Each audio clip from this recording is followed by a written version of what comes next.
Welcome to the Digital Identity Digest, the audio companion to the blog at Spherical Cow Consulting. I'm Heather Flanagan, and every week I break down interesting topics in the field of digital identity, from credentials and standards to browser weirdness and policy twists. If you work with digital identity but don't have time to follow every specification or hype cycle, you're in the right place. Let's get into it. Welcome back. If you spend enough time in the identity industry, it's pretty easy to develop a distorted sense of where the market really is. And that's not because people are being dishonest or because the conversations that we're having in the halls of big conferences are unimportant, quite the opposite, in fact. Many of the smartest people in our field are spending their time on exactly the questions they should be asking, like how should reusable credentials work at scale? What trust frameworks will matter in the future, or now for that matter? How should wallets fit in the user journey? What happens when AI agents start acting across systems? How should proofing evolve when fraud tools keep improving? These are very serious questions and they deserve very serious attention. But if those are the only conversations you hear, you can start to believe that everyone is operating at that level of maturity, and they're not. Every so often, it is useful to step outside the identity bubble and remind ourselves what identity looks like to organizations whose main purpose is something else entirely. Now, this was on my mind recently after two very different but very connected experiences. The first was a recent identity salon session focused on identity verification and proofing. The Identity Salon is another project that I run with Andy Hindle, inviting experts to speak about what they see is happening in their enterprises and on a 5 to 7 year timeline. It's pretty cool. You should subscribe to that. The second thing was an article by Tim Lloyd in the Scholarly Kitchen on researcher identity in scholarly publishing. Now, at first glance, those may seem like completely unrelated worlds. One is a room full of identity specialists thinking several years ahead. The other is a sector trying to manage real operational identity problems in a complex industry that's focused on research. But if you put those together, they actually tell a pretty important story. They remind us that many industries need better identity, while far fewer are in a position to actually prioritize it the way the identity industry assumes that they should. And that gap is what this post is about.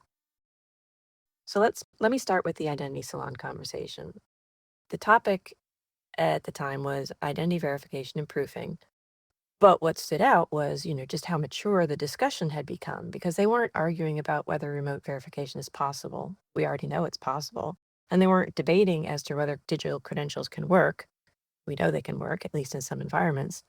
Instead, the discussion there moved to the harder questions: how much proofing is proportionate for a given risk? How do you avoid collecting identity data that you will later regret storing? How should organizations think about reversibility when today's architecture may look clumsy in 5 years? What happens when relying parties can technically trust a credential but still carry the liability if something goes wrong? How should identity evidence evolve over time rather than be treated as a one-time onboarding event, right? These are very sophisticated questions. It's a great conversation. They reflect that a market that has moved beyond first-generation thinking. We are past SAML, right? It's no longer about whether we can verify someone. It's about governance, lifecycle management, economics, privacy, trust boundaries, and long-term architectural choices. And that's great news. We need people to be thinking about those issues now, because tomorrow tends to arrive before organizations are ready for it. Cue in the contrast with the scholarly publishing world. Now, Tim Lloyd's article looked at identity in researcher ecosystems, and it highlighted a very different reality. Publishing needs identity. It needs to note who wrote what. It needs to understand affiliations. It needs to support peer review. It needs to protect reputation systems. It needs to reduce fraud and manipulation, and it needs to manage access, attribution, and trust. So, like all of these things, identity absolutely matters. But identity is not their product. The product is publishing research and validating scholarship and helping knowledge move through the world. Identity supports that mission, but it is not the center of that mission. The distinction is one of the most important realities in our field, really, and it's often overlooked by people who work in identity full time. Because if identity is not the product, then the investment decisions look very, very different. Your budgets, your level of urgency, your executive attention, and your tolerance for disruption all look completely different. Patience for the multi-year transformation programs that have to happen to get them from where they are to where we as identity professionals would say they need to be definitely looks very different from what it might look like elsewhere. So why is adoption slower than we think, right? The identity industry sometimes talks as though organizations are slow because they have failed to understand the benefits. And sometimes that is true, but actually, at least as often, if not more often, it's not. Instead, organizations understand the value perfectly well. They simply have competing priorities that outrank that value. A publisher may be dealing with platform costs, revenue pressure, AI generated content concerns, editorial workflow issues, metadata quality, customer expectations, and staffing constraints. A university, generally a critical part of the research and scholarship mission, a university may be focused on enrollment or research funding or student systems or regulatory pressure. A hospital, which again, you may also have researchers at a teaching hospital or a research hospital, right? They may be trying to modernize technology while keeping clinical operations stable. A manufacturer that's feeding these groups may be juggling supply chain risk or workforce turnover and aging operational systems. In each and any of those cases, identity remains important, sometimes critically important, but it's just one priority among a whole lot. And that means identity projects are often judged as less on the elegance and more on the practical, immediate value. Will this reduce fraud sufficiently to matter? Will this lower support costs now? Will this shorten onboarding time? Will this help us pass an audit? Will this avoid creating chaos in our operations, right? These are very fair questions, but they're also much less glamorous than some you might think based on the conference presentations that we're seeing. So, what we have here is the danger of, I guess we would call it the identity bubble, and thinking that when we stay too long inside the specialist conversations, we can start recommending advanced answers to organizations that are still dealing with the foundational problems, right? We tell them about portable credentials when they cannot reconcile duplicate accounts, right? We tell them about continuous assurance when they don't know who owns the identity data internally yet, right? We tell them about decentralized trust models when their approval workflows still run through shared inboxes and spreadsheets. Or we tell them about AI resistant proofing while they're still manually reviewing PDFs sent over email, right? It doesn't mean the advanced ideas are wrong. It means that the timing, the sequence, and the context matters. Maturity is uneven across markets, across sectors, and frankly, even inside single organizations. And some teams are ready for the next model, others are trying to survive the current one. So, what should identity professionals do? And I think this is where the real craft of identity work lives. It's not in our abstract future state diagrams or in pretending every client is ready for the same roadmap. And it's definitely not in dismissing the long term architecture as an academic problem. The job we have before us is translation. It's helping organizations make decisions today that solve the immediate pain while moving them towards a better future.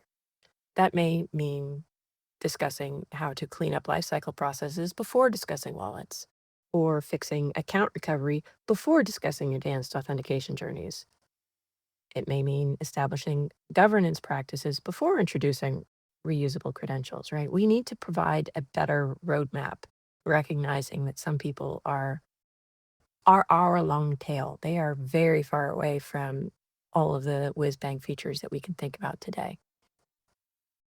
Sometimes the right move is a very modest one, and sometimes it's very boring, and it probably won't appear in a keynote on stage, but it might be what needs to happen first. Now, I do want to be clear, like, none of this is criticism of forward-looking industry discussions. We absolutely need to have those conversations, and I love having those conversations, right? We need people thinking about proofing models, trust frameworks, wallets, browsers, AI agents, all of the architecture we're going to need next. If nobody does that work, then the organizations will keep making short-term decisions that age badly. I mean, someone has to scan the horizon and think several move ahead, right? Someone has to notice where regulation, platform standards, and user expectations are heading before it becomes completely urgent, right? The work matters, but it becomes more valuable when it can be translated into practical steps that real organizations can take right now, right? That's the missing bridge, I think, in many identity conversations. Most organizations do not want to wake up in the morning to say, today's the day I want better identity architecture in my company, right? That's not what they want. They want to know, am I going to have fewer support tickets that I have to answer? What's the fraud rate look like? Can we get these people on board faster? Can we have safer accounts, right? They want all of these things. And identity is a means to those ends, but it is not the end itself. And that's why identity professionals need both perspectives at the same time. We need people thinking ahead, and we need people helping organizations move from where they are now to where they need to go. These are not competing missions, they're very complementary ones, right? Most identity progress starts incrementally, and the important part is making today's fixes serve tomorrow's destinations. Thank you for that rant. Thank you for listening to it, and I hope to have you listening again next week. Thanks for your time today.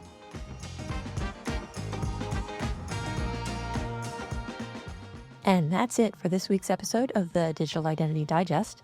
If it helps make things a little clearer, or at least a little more interesting, share it with a friend or colleague and connect with me on LinkedIn at HL Flanagan. And if you enjoyed the show, do be sure to subscribe and leave me a rating and review on Apple Podcasts or wherever you listen to podcasts. You can also find the written full post at sphericalcowconsulting.com. Now stay curious, stay engaged, and let's get these conversations going.